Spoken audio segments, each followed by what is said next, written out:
Salam sejahtera, Semblisa Francis. Ini Inspirasi TVS. Jika dahulu, mereka yang berminat untuk menjadi artis rakaman atau penyanyi perlu ke Bandar Sibu dan Kuching bagi mencari studio rakaman. Sebagai contoh, dari Kapit ke Sibu menggunakan bot ekspres dan terpaksa bermalam di Sibu untuk beberapa hari bagi menyiapkan proses rakaman audio dan video. Pengalaman ini turut dirasai sendiri dua artis Iban, Eri dan Doni Lang. Stewart Dawi ada perinciannya. Kemudahan ini bukan untuk kegunaan mereka semata-mata, malah terbuka kepada bakat-bakat baru yang ada di Kapit untuk merakamkan lagu tanpa perlu ke Bandar Sibu atau Kuching. Menurut penerbit muzik EMC Records, Doni Lang, studio seumpama adalah yang pertama di Bandar Kapit.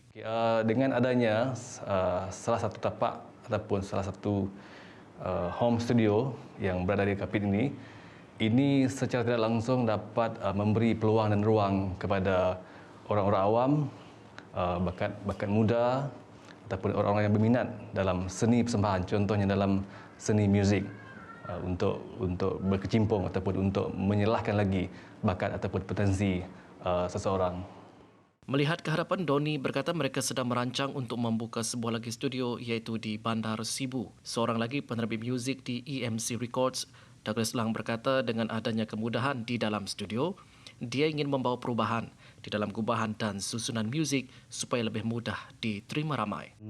Macam kita yang sebagai produksi sini kan, kita nampak benda tu macam agak mencabar sikit lah.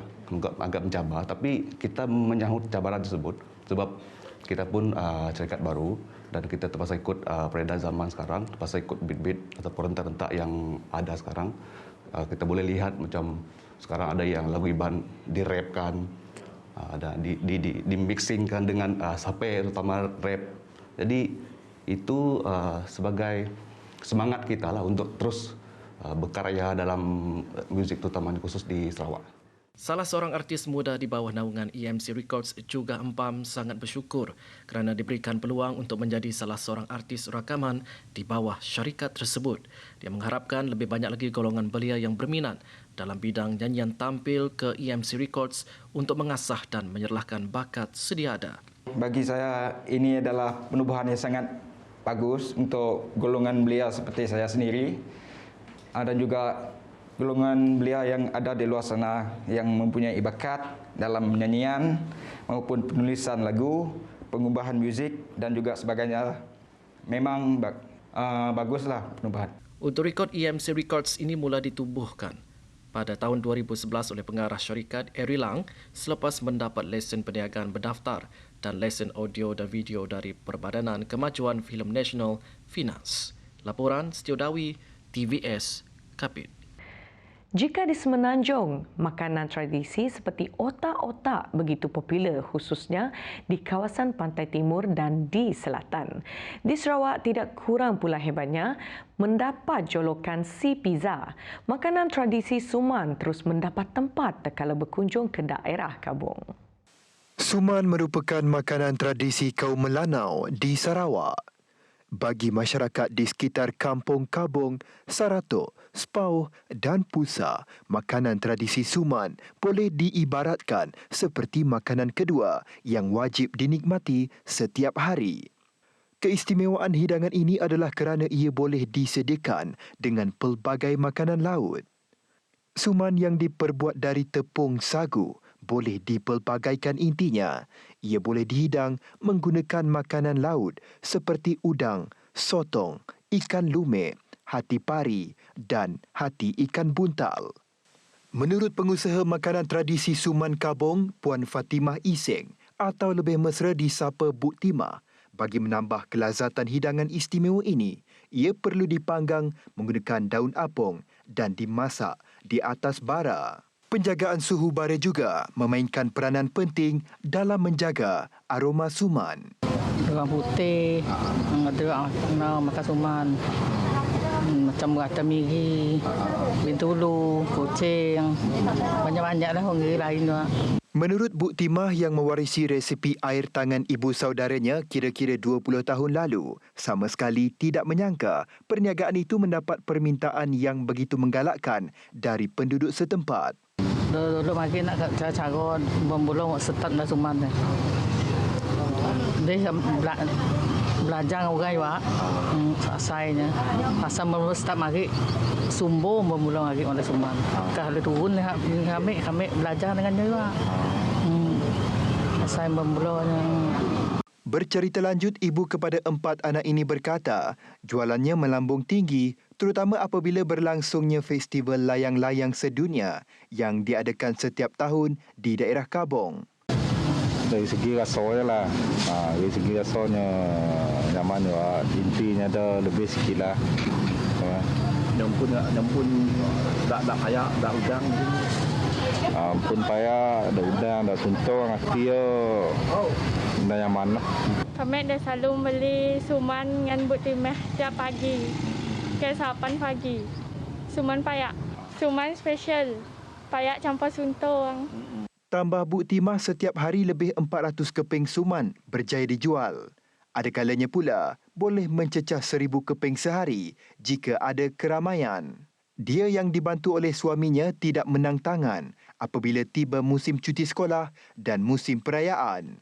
Dijual dengan harga RM1 satu, suman air tangan Buk Timah boleh dinikmati di Pusat Penjajah Pekan Kabong. Untung sabut timbul, untung batu tenggelam.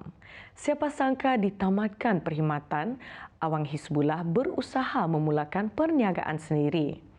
Meskipun tidak mempunyai pengalaman, namun semangat kental anak muda ini membuatkannya berjaya dalam bidang yang diceburinya. Awang Hizbullah atau AS mengambil tindakan berani menggunakan kesemua wang simpanannya sebagai modal bagi memulakan perniagaan itu. Bagi yang sering mengunjungi daerah Sibu, pasti tahu tentang Ksatria Cendol Pulut Sibu. Menurut pemiliknya, Awang Hizbullah Awang Safi'i, 29 tahun, perniagaan cendol tersebut diusahakannya selepas ditamatkan perkhidmatan sebagai pembantu takbir 5 tahun lalu. Itu kerja di PLKN. PLKN, okey. Habis PLKN-nya dah tutup, kami orang pasal bisnes timbul. Pasal dah buka kerja itu macam tu lah. Okey. Lepas sebenarnya dari 2010 hingga 2018. Jun 2018, awal tahun kami buka kerja itu. Awal tahun juga kami berhenti juga jadi kontur habis dekat PLKN lah. Sebab bisnes kami alih lah. Pasal kami orang mundur dikit lah semua. Kebanyakan PLKN latihan semua saya jadi di PLKN. Premisnya terletak di Pasar Satria yang dulunya dikenali sebagai Pasar Batu Tujuh, Jalan Oya, bersebelahan dengan Kampung Jariah Sibu. Menurut bapa kepada 2 cahaya mata ini, apa yang menarik tentang Ksatria Cendol Pulut Sibu ini adalah kesemua bahan-bahan untuk hidangan cendol ini yang berkonsepkan homemade. Cendol kami orang daripada cendol, susu, santan, semua orang olah import. Semua boleh kacang, semua boleh homemade. Bukannya beli cendol dari luar, kami orang olah import semua.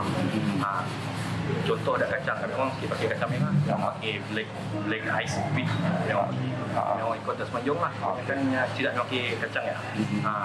Dah gelapong memang dari pusat. Menurutnya lagi, pelaksanaan Perintah Kawalan Pergerakan PKP yang lalu sedikit sebanyak memberi kesan kepadanya, namun ia bukan alasan untuk mengalah. Sebaliknya, ketika PKP tersebut berlangsung, beliau memanfaatkan sepenuhnya media sosial bagi mempromosi dan menjual Ksatria Cendol Sibu. ABC, apa namanya? Cendol pulut lah. Base dia tak ada. Sebab saya selalu datang sini sebab dekat dengan area rumah kan. Malas nak pergi mana-mana, mudah dapat. Lepas tu sini yang paling sedap lah saya rasa. Sebab saya tak makan durian. Okey, benda lain saya minum yang saya makan yang pulut je. Bagi penggemar cendol, Ksatria Cendol Pulut Sibu dibuka setiap hari kecuali Isnin dari jam 2 petang hingga jam 9 malam. Baik, sekian saja Inspirasi TVS untuk hari ini. Saya Melissa Francis, salam hormat dan selamat malam.